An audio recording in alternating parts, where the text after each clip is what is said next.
Topic का नाम contraceptive devices कह लीजिए, कंट्रासेप्टिव डिवाइसेस या इसी को कह लीजिएगा birth control devices. Birth control devices, devices का मतलब हुआ तकनीक और कंट्रासेप्शन का मतलब होता है गर्भ निरोधक। निरोध का मतलब होता है एक प्रकार का अवरोध। कंडोम भी एक आता है निरोध के नाम से, तो आगे हम डिस्कस करेंगे उसे। तो इसको हिंदी में कह सकते हैं गर्भ निरोधक तकनीक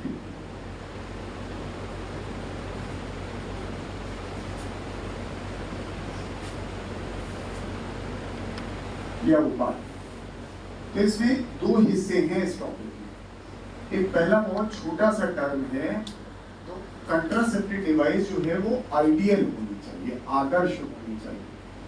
तो इसमें फीचर्स पूछे गए हैं कि आदर्श कंट्रासेप्टिव डिवाइस हम कहते हैं, और ये लाइन जो आपका बच्चा है वो अक्सर इग्नोर कर देता है। फिर दूसरा हिस्सा है कि कौन कौन से उपाय हैं, तो उस उपाय के लिए मैंने हेडिंग डाल रखी है अपने टेक्स्ट में, कि आप याद करते वक्त सुविधा रहेगी कि नेचुरल डिवाइसेस अलग कर रखा है, बैरियर अलग कर रखा है, आईयूडीज अलग कर रखा है, पिल्स अलग कर रखा है, इमरजेंसी, इम्प्लांट, सर्जिकल। जबकि एनसीईआरटी में सब पैराग्राफ में ऐसे लिखते हुए चले गए हैं, तो याद करने में कोई कठिनाई। तो सबसे पहली बात करें कि जो हमारी डिवाइसेस हैं ये आइडियल कब। हालांकि आज की डेट में कोई भी ऐसी डिवाइस नहीं है जो आइडियल। फिर भी ये सवाल आपसे पूछा जाएगा कि निम्न में से कौन सी डिवाइस ऐसी है जो आइडियल कंट्रासेप्टिव। तो पहले फीचर जानिए। Ideal contraceptive device must have कुछ फीचर्स होने चाहिए। जैसे पहले फीचर की हम बात करें, that should be the effective. Effective का मतलब हम जिस लिए ये कर रहे हैं, जिस डिवाइस का इस्तेमाल कर रहे हैं, वो कारगर हो।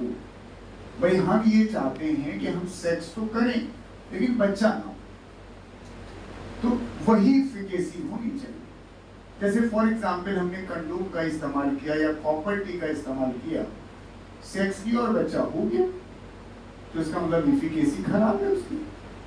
तो जो भी डिवाइस हो वो बेहतर इफेक्टिव होना चाहिए, और 100% कोई इफेक्टिव डिवाइस अभी अवेलेबल नहीं है। तब भी मैं ये सवाल पूछूंगा आइडिया कौन सा। दूसरा, यूजर फ्रेंडली होना चाहिए। यूजर फ्रेंडली का मतलब जो यूज कर रहा हो, कपल में या तो मेल यूज करेगा या फीमेल यूज करेगी, तो जो यूज कर रहा हो उसको कोई दिक्कत ना। फ्रेंडली का मतलब फ्रेंड से कहाँ दिक्कत होगी, यूज करने के बाद कोई अनकंफर्ट नहीं होना चाहिए, इसलिए कहते हैं इसको यूजर फ्रेंडली होना चाहिए। मान लीजिए डिवाइस इस्तेमाल कर रहे हैं, इससे सेक्स की प्रक्रिया जो प्लेजर के नाम से जानी जाती है पेनफुल होगी, तो वो इफेक्टिव मतलब जो आइडियल है वो नहीं कहना है। फिर तीसरा, इजीली अवेलेबल होना चाहिए। ऐसा नहीं कि हमको डिवाइस ढूंढने के लिए बस से फैजाबाद जाना पड़े, कि आज जाएंगे, संध्या को लेके आएंगे, कल लेकर आएंगे, अब कल हम इसका इस्तेमाल करेंगे, फिर खत्म हो जाएगा, फिर फैजाबाद जाएंगे, तो फैजाबाद जाने के मिलेगी तो कोई मतलब नहीं। इससे जितनी डिवाइसेज हैं, सरकार ने ऐसी व्यवस्था की है, वो डिवाइसेज आसानी से उपलब्ध हैं। जैसे कंडोम आप देखिए हर मेडिकल स्टोर पर मिल जाएगा, मेडिकल स्टोर छोड़िए जनरल स्टोर पर मिल जाएगा। अब कॉपर टी मेडिकल स्टोर पे नहीं मिलेगा, अगर मिल भी जाएगा तो आप लगा नहीं पाओगे, तो आपको अस्पताल जाना होगा। कंट्रासेप्टिव पिल्स हर जगह मिल जाती है, इसलिए इजीली अवेलेबल वाली कोई बड़ी प्रॉब्लम आती है। फिर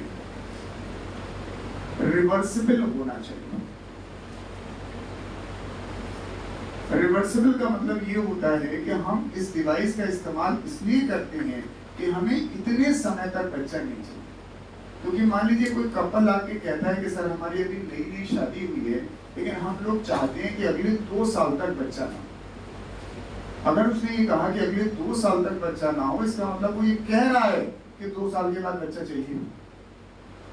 वो ये नहीं कह रहा है कि सर हमको बच्चा तो कभी नहीं चाहिए। अगर बच्चा कभी नहीं चाहिए तो बहुत सारी डिवाइसेज हैं, टर्मिनल डिवाइसेज कहलाती हैं, जहां रिवर्सिबिलिटी एकदम जीरो है। बस रिवर्सिबल का मतलब है कि हम इस डिवाइस का जब तक इस्तेमाल करें तब तक बच्चा ना हो, जब इस डिवाइस को हम हटा दें तो बच्चा आ जाए, यानी हमारी फर्टिलिटी अटेन। फिर अंतिम पॉइंट लिखा जाता है इसमें कोई साइड इफेक्ट नहीं होना चाहिए। नो या बोले साइड इफेक्ट हो तो ना के बराबर होना चाहिए, नो साइड इफेक्ट। पता चला हम बच्चा ना करने का प्रयास कर रहे हैं, उससे पहले कोई दूसरी बीमारी होती है, साइड इफेक्ट। तो ये 5 ऐसी बातें हैं जो हर आइडियल कंट्रासेप्टिव में होनी चाहिए, लेकिन हमने देखा ये लाइन लोग याद ही नहीं करते, और इसीलिए जब ये क्वेश्चन आता है तो फंस जाते हैं। वो ऑल ऑफ दीज करना चाहते हैं, तो वो चेक कर लीजिए अन्य ऑप्शन में है कि नहीं।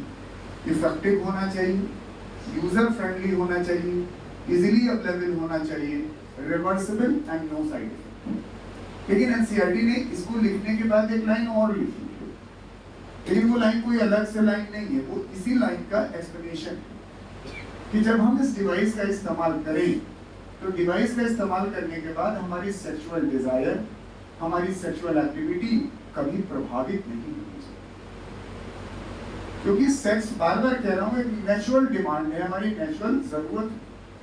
अगर हमने डिवाइस का इस्तेमाल किया और सेक्स के प्रति आकर्षण ही खत्म हो गया तो फिर ऐसा नहीं होना चाहिए। तो वो इसीलिए हमने यहाँ पे लिख दिया यूजर फ्रेंडली।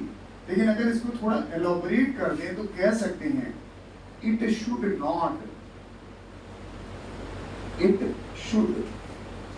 नॉट इंटरफेयर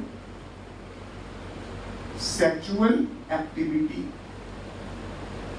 या डिजायर या प्लेजर, इसमें कोई इंटरफेरेंस नहीं होना चाहिए, क्योंकि अगर इनमें इंटरफेरेंस होगा तो कोई भी कपल ऐसे कंट्रासेप्टिव डिवाइस का इस्तेमाल करेगा। तो मैंने ये टॉपिक इसलिए ऐसे लिख दिया कि आपको इसी तरह से 5 पॉइंट याद होना चाहिए। मैं मदद भी कर रहा हूँ याद करने के लिए, एक छोटा सा निमोनिक बना दे रहा हूँ जिससे आपको एटलीस्ट थोड़ा अंदाजा लग जाएगा। जैसे देखिए, अगर मैं एक लाइन लिखूं, इफेक्टिव जो फ्रेंड है, यानी जो कोई काम करता है दोस्ती के लिए, उसके कान में कभी देखिएगा इफेक्टिव फ्रेंड के ईयर में कोई साइड इफेक्ट नहीं।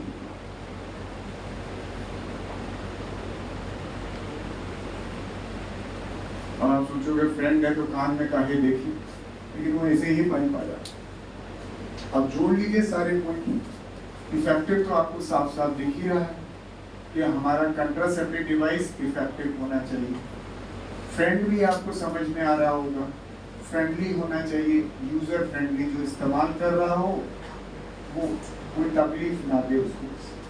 ईयर में ई को ले लीजिए तो आपको समझ में आ जाएगा, दैट इज इजीली अवेलेबल होना चाहिए, अवेलेबल।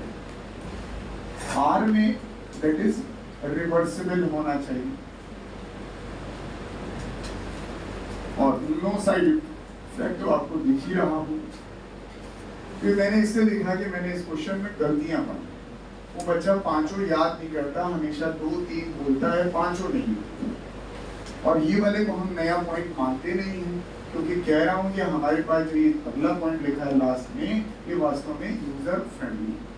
तो बस खाली आपको इसके ये पॉइंट याद करने हैं कि आइडियल कंट्रासेप्टिव होता है। ठीक।